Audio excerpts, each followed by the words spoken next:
امام علی مقام ماں کا دوپٹہ لے کر، ذوالفقار حیدری لے کر، نانا کا ماما لے کر میدان کربلا میں چلے، میدان کربلا میں چلے۔ انی عالم و ما لا تعلمون کا راز آج فرشتوں پہ منکشف ہو گیا، آج فرشتوں پہ منکشف ہو گیا۔ یہ کون لوگ ہیں؟ مینا کی وہ قربانی جس کی ابتدا کی تھی ابراہیم نے بشکل اسماعیل، آج اس کی تکمیل ہو رہی تھی۔ میدان کربلا کیا ہے آپ کو پتا ہے؟ کربلا کے میدان میں اللہ کے رسول خود تشریف لائے، انبیاء کی روحیں موجود ہے۔ کس لیے؟ حسین کا امتحان دیکھنے کے لیے، امام علی مقام کا امتحان دیکھنے کے لیے۔ امام بہقی نے لکھا ہے، خصائص الکبریٰ میں ہے اور کتابوں میں کہ اللہ کے رسول خود موجود تھے کربلا میں، اور صرف موجود نہیں تھے بلکہ خون سمیٹ رہے تھے۔ وہ روایتیں موجود ہے۔ امام علی مقام کا وہ امتحان دیکھنے کے لیے اللہ کے رسول ہیں، انبیاء کی ارواح ہیں، اور امام امتحان دے رہے ہیں۔ امام نے خطبہ دیا، ایک بار پھر موقع دیتا ہوں، تم نے کتاب و سنت کو مٹا دیا۔ کتاب و سنت کی تشہیر کے لیے، تبلیغ کے لیے، تحفظ کے لیے کون میرا ساتھ دیتا ہے؟ جب امام نے آواز لگائی، جانتے ہیں ہزاروں فرشتے مدد کے لیے آئے۔ امام سے کہا حسین ہم تمہاری مدد کو تیار ہے۔ فرمایا میں نے تم سے مدد نہیں لینا۔ اس کے بعد جنات کا بادشاہ اپنی پوری قوم کو لے کر کے میدان کربلا میں آیا۔ یہ بات جو میں کہتا ہوں نا کہ حسین نے بلایا نہیں، حسین پاک نے کسی سے مدد نہیں لی۔ امام علی مقام نے کہا کون میری مدد کرے گا، کون میری مدد کرے گا؟ تو اس وقت فرشتوں کی جماعت آئی، اور فرشتوں کی جماعت نے کہا ہم مدد کرتے تم سے نہیں لینا، اس لیے کہ میں نے تو کتاب و سنت کو تحفظ دینا ہے۔ جنات کا بادشاہ اپنی پوری قوم کے ساتھ آیا، ہم مدد کے لیے تیار ہیں، ابھی ختم کر دیں گے۔ فرمایا تم سے مدد نہیں لینا۔ امام علی مقام نے اس کے بعد پھر جو ہے ان کی طرف فرمایا کہ کتاب و سنت کی طرف آؤ۔ انہوں نے کہا یا بیعت کرو یا جنگ کرو۔ حسین پاک نے پھر تلوار نکالی، اور تلوار نکال کر کے کہا کس کو مقابلے میں آنا ہے بھیجو، لیکن اب کوئی تیار نہ تھا۔ امام علی مقام نے پھر تلوار چلانا شروع کی۔ المختصر یہ امام پاک تلوار چلاتے رہے، کئی جہنمیوں کو واصل جہنم کرتے رہے۔ شمر العین نے کہا چاروں طرف سے حسین کو گھیرو۔ امام پاک لڑتے لڑتے اس کے بعد واپس پھر خیمے میں تشریف لائے۔ خیمے میں آیا، پھر فرمایا دیکھو اب یہ میری تمہاری آخری ملاقات ہے، سینہ مت پیٹنا، رونا دھونا مت کرنا، چیخنا چلانا نہیں، کپڑے نہیں پھاڑنا، آؤ بکا مت کرنا، آؤ فغا مت کرنا۔ سیدہ زینب سے کہا زینب تم سالار قافلہ رہو گی، اس پورے قافلے کو مدینہ منورہ صحیح سلامت لے جانا۔ اور اس کے بعد سیدہ زینب سے کہا اور امام زین العابدین سے جب نانا کے مزار پہ جانا، جو دیکھ رہے ہو پوری داستان سنانا اور گواہی دینا۔ نانا حسین نے آپ کے آخری سلام پیش کیا ہے، نانا آپ نے حسین کو جس مقصد کے لیے پالا تھا حسین نے اس میں کوئی کوتاہی نہیں کی۔ ایک ایک داستان سنانا کربلا کی اپنے نانا کو، اور نانا کے مزار پہ پہلے جانا اور فرمایا کہ میری سکینہ یتیم ہو جائے گی۔ سیدہ زینب سے کہا میری سکینہ یتیم ہو جائے گی، اس کو رونے مت دینا، اس کو تکلیف مت ہونے دینا میری اس بیٹی کو۔ امام پاک نے اس کے بعد بہت سی باتیں فرمائی اور اپنی ازواج پاک سے کہا اب ہمارا اور آپ کا آخری سامنا ہے۔ بیویاں سلام کرتی ہے، حیرت ہے، کوئی نہیں کہتی رکو، کوئی نہیں کہتی واپس چلو، کوئی نہیں کہتی بیعت کرو۔ ہائے ہائے دین کیا پلایا تھا حسین نے، دین کی محبت کیسے پیدا کی تھی مولا حسین نے۔ خواتین ذرا دین کی عظمت تو سیکھیں ان ازواج پاک سے۔ اب امام پاک نکلے، پہلے سے پلان ہو گیا تھا، گھیر لو حسین کو چاروں طرف سے۔ امام پاک کو چاروں طرف سے گھیر لیا گیا۔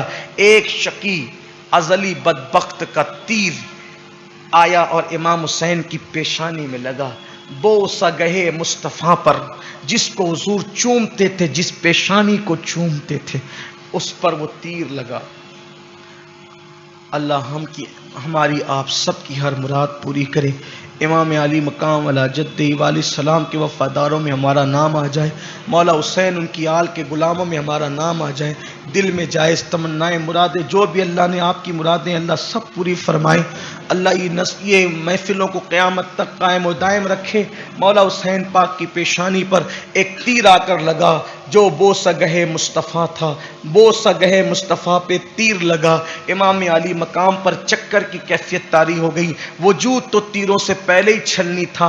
अल्लाह अकबर, जब आप पर गशी की कैफियत आई, कहा जाता है 72 जख्म थे।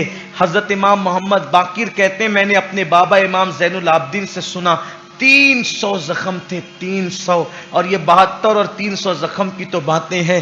पूरा वजूद लहूलहान था। सिर्फ जिस्म लहूलहान नहीं था बल्कि आपका दिल भी लहूलहान था। आपका दिल भी छलनी छलनी था। सुबह से लेकर दोपहर तक लाशें उठा उठा करके ला रहे थे। ऐसे में इमाम पाक जब गश खा करके जमीन की तरफ आए, वो घोड़ा था, घोड़ा इमाम पाक का घोड़ा। इमाम सैयद मोहम्मद नईमुद्दीन मुरादाबादी अलैहिर्रहमा ने भी लिखा वो घोड़ा था इमाम पाक का। जैसे ही मेरे इमाम जमीन की तरफ आने लगे, वो तरबियत याफ्ता घोड़ा था, मोहब्बत करता था हुसैन पाक से।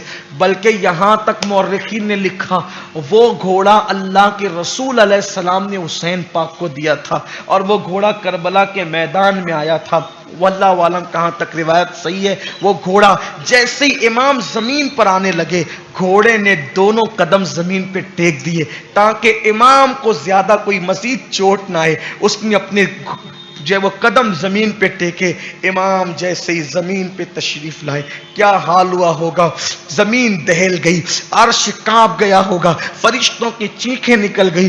रसूलुल्लाह और सैयदा फातिमा और मौला अली पे जो गुजरी वो बयान से बाहर है। इसलिए बयान से बाहर कह रहा हूं कि जब बद्र के कैदी आए थे और उनके हाथों में रस्सियां थी और उनकी आओ बुका थी, तो मेरे आका ने फरमाया बिलाल इनकी रस्सियां ढीली कर दो, इनकी कराहें मुझे सोने नहीं देती। बद्र के कैदी जो मुसलमान नहीं थे, उनकी कराहें इतनी बेचैन करती थी। तो मौला हुसैन पाक तो अल्लाह अकबर जो नाजों की और लाड के प्यारे थे, अल्लाह अकबर, ऐसे वक्त में हुसैन जमीन पर आ गए। जमीन पे आए, हाथ से तलवार छूटी, इमाम पाक को चारों तरफ से घेर लिया गया। उसके बाद इमाम के दाएं शाने पे हमला किया गया, बाएं शाने पे हमला किया गया, शाने तोड़ दिए गए इमाम अली मकाम के। और इमाम पाक जो है अल्लाह अकबर उठना चाहते हैं लेकिन उठ नहीं पाते, जमीन पर आ जाते हैं। ऐसा लगता था पूरे खूबसूरत वजूद पर जगह जगह खून के धब्बे, यूं लगता था जैसे किसी ने चांद पर गुलाब की पंखड़ियां बिखेर दी। अल्लाह अकबर, ऐसे आलम में इमाम पाक ने अपने घुटनों को जमीन पे रखा। जमीन पे रखने के बाद अल्लाह अकबर, पेशानी पर तीर लगा हुआ था। आपने खींचने की कोशिश की, खींचना चाहते थे, खींचने की कोशिश की, इसलिए कि आप आखिरी मर्तबा सजदा करना चाहते थे।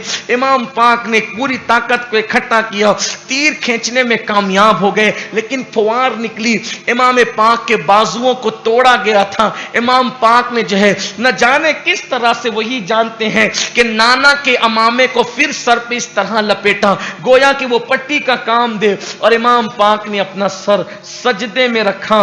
कहने वाले कहते हैं सिनान आया, उसने तलवार उठाने की कोशिश की और तलवार उठा करके जैसे ही कत्ल करना चाहता था, शहीद करना चाहता था, पीछे को हटा।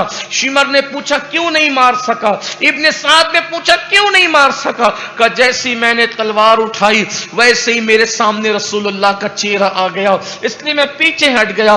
उसके बाद फिर सिनान को कहा गया आगे बढ़ कत्ल कर। सिनान फिर आगे बढ़ा, उसने तलवार उठाई, फिर पीछे हटा। कहा अब क्यों नहीं कत्ल करता, कहा अब अली का चेहरा सामने है, मैं क्या करूं। बिलाखिर कोई वो जुर्म अपने सर पे लेना नहीं चाहता था, सब पीछे को हटते थे। बिलाखिर शिमर आया और उसने पैर रखा मेरे इमाम की पुश्त पर। इमाम ने फरमाया कौन है, इमाम ने फरमाया कौन है, का शिमर जिल जोशन है। इमाम ने उसी वक्त सदकल्लाह, वसदक रसूलुल्लाह, अल्लाह रसूल सच्चे हैं, अल्लाह रसूल ने सच फरमाया। कहा क्या कहते हो? कहा मेरे नबी ने मुझसे कहा था, मेरे नाना ने मुझसे कहा था, एक चितकबरा कुत्ता मेरे खून में मुंह डुबोता है। मेरे आका ने मुझे बताया था कि कौन तुझे शहीद करेगा। बिल आखिर शिमर जिल जोशन ने इमाम पाक की गर्दन हालते सजदा में जो है वो अपनी तलवार से काट के अलग कर दी। इन्ना लिल्लाहि व इन्ना इलैहि राजिऊन, इन्ना लिल्लाहि व इन्ना इलैहि राजिऊन, इन्ना लिल्लाहि व इन्ना इलैहि राजिऊन।